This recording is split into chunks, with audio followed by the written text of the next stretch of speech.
भारत में कई बार लोगों को इंसाफ मिलने में दिनों, हफ्तों नहीं बल्कि सालों लग जाते हैं, लेकिन आखिरकार गुनहगार को सजा मिलना तय है। हाल में एक सालों पुराना हत्याकांड एक बार दोबारा चर्चा में है। ये मामला है महाराष्ट्र के पुणे का, जहां साल 2013 में एक सामाजिक कार्यकर्ता नरेंद्र दाभोलकर की निर्मम हत्या कर दी गई थी, जिसके लिए आज 2024 में उस व्यक्ति और उनके परिवार को न्याय मिला है। लेकिन समाज का भला चाहने वाले आदमी के साथ ऐसा क्यों हुआ और क्या था यह पूरा मामला और कौन थे डॉक्टर नरेंद्र दाभोलकर, चलिए हम आपको बताते हैं। नमस्कार, मैं यशस्वी जोशी स्वागत करती हूँ आपका यूबीई न्यूज में, जहां हम न सिर्फ खबरें लाते हैं बल्कि उसका बारीक और सटीक विश्लेषण भी करते हैं। नरेंद्र दाभोलकर महाराष्ट्र में अंधविश्वास के खिलाफ आंदोलन चलाते थे, जिनकी 2013 में हत्या कर दी गई थी। पुणे के एक विशेष अदालत ने 10 मई को इस मामले में फैसला सुनाया। 5 आरोपी में से 2 को दोषी करार कर दिया गया, वहीं 3 को बरी कर दिया गया।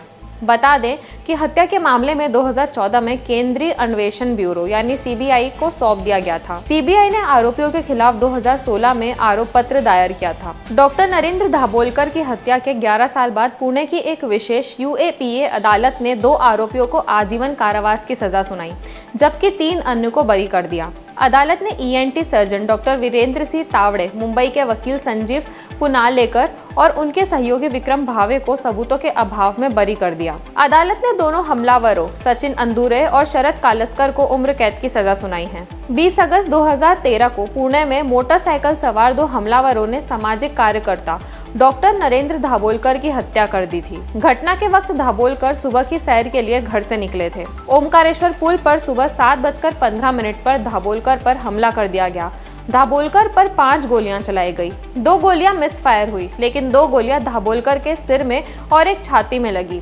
फिर वे गिर पड़े तो दोनों हमलावर पास में खड़ी एक मोटरसाइकिल से भाग निकले। दाभोलकर की मौके पर ही मौत हो गई थी। 2 जाने माने हिस्ट्री शीटर दाभोलकर की हत्या में मुख्य संदिग्ध के रूप में नामित किए गए थे। आरोपियों को घटना के दिन ही गिरफ्तार कर लिया गया था। हिस्ट्री शीटर के पास से हथियार और कारतूस बरामद हुए थे, जो दाभोलकर के शरीर से बरामद गोलियों से मेल खाते थे। हालांकि दोनों संदिग्धों पर अभी औपचारिक रूप से हत्या का आरोप नहीं लगाया गया और इसके तुरंत बाद उन्हें जमानत दे दी गई। इस मामले में जांच के बाद सीबीआई को सौंप दिया गया।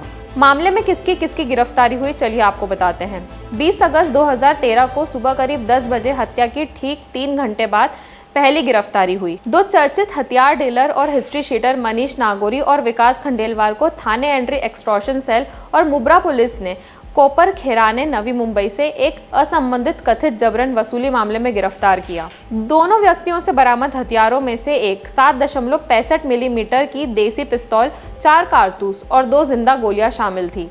जब्त किए गए हथियारों को जांच के लिए फॉरेंसिक साइंस लेबोरेटरी कलीना में जमा किया गया।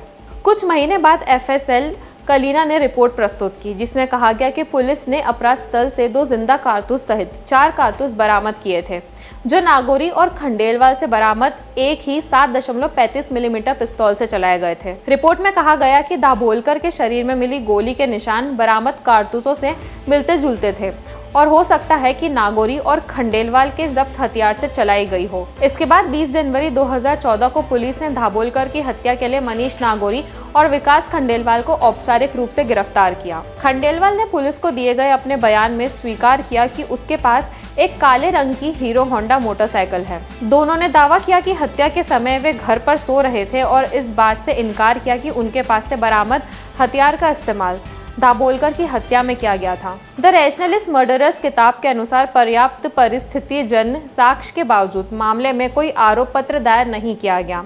गिरफ्तार किए गए 2 व्यक्तियों नागोरी और खंडेलवाल को न्यायिक मजिस्ट्रेट यानी प्रथम श्रेणी एबी शेख की अदालत में पेश किया गया, जहां उन्होंने सनसनीखेज दावा किया कि उन्हें दाभोलकर की हत्या के बाद स्वीकार करने के लिए मुंबई एटीएस प्रमुख राकेश मारिया द्वारा 25 लाख रुपए की पेशकश की गई थी और हिरासत में उन्हें प्रताड़ित किया गया था। साथ ही उन्हें नार्कोटिक्स एनालिसिस और लाई डिटेक्टर टेस्ट से गुजरना पड़ा था। हालांकि न्यायाधीश ने उनके बयान को रिकॉर्ड नहीं किया और उन्हें न्यायिक हिरासत में भेज दिया। बाद में नागोरी ने आरोप लगाने के लिए माफी मांगी और कहा कि यह भावनात्मक था। मार्च 2014 में पहचान के लिए एक परेड आयोजित की गई थी। गवाह स्पष्ट रूप से लाइनअप में नागोरी या खंडेलवाल को पहचान नहीं पाए। विनय केलकर, जिस गवाह की जानकारी पर हत्यारों के स्केच तैयार किए गए थे, परेड में मौजूद नहीं थे। 21 अप्रैल 2014 को पुणे पुलिस ने स्थानीय अदालत में एक हलफनामा दायर किया। इस हलफनामों में पुलिस ने कहा कि उनके पास नागौरी और खंडेलवाल के खिलाफ आरोप पत्र दायर करने के लिए पर्याप्त सबूत नहीं है और दोनों को जमानत दे दी गई। 6 सितंबर 2019 को सीबीआई ने दाभोलकर हत्या मामले में सचिन अंदुरे और कलास्कर के खिलाफ पूरक आरोप पत्र दाखिल किया था। 2019 के अंत में सीबीआई ने दावा किया कि विक्रम भावे मास्टरमाइंड थे। सीबीआई ने इस मामले में वीरेंद्र सिंह तावड़े, सचिन अंदुरे और शरद कालस्कर को गिरफ्तार किया था। तावड़े कथित तौर पर सनातन संस्था से जुड़ा था, जबकि आंदुरे और कालस्कर कथित तौर पर शूटर थे। सीबीआई ने इन तीनों के अलावा वकील संजीव पुनालेकर और उनके सहायक विक्रम भावे के खिलाफ 2019 में आरोप पत्र दायर किया था। सीबीआई ने आरोपियों के खिलाफ गैर कानूनी गतिविधि रोकथाम अधिनियम यूएपीए के तहत भी आरोप लगाए थे।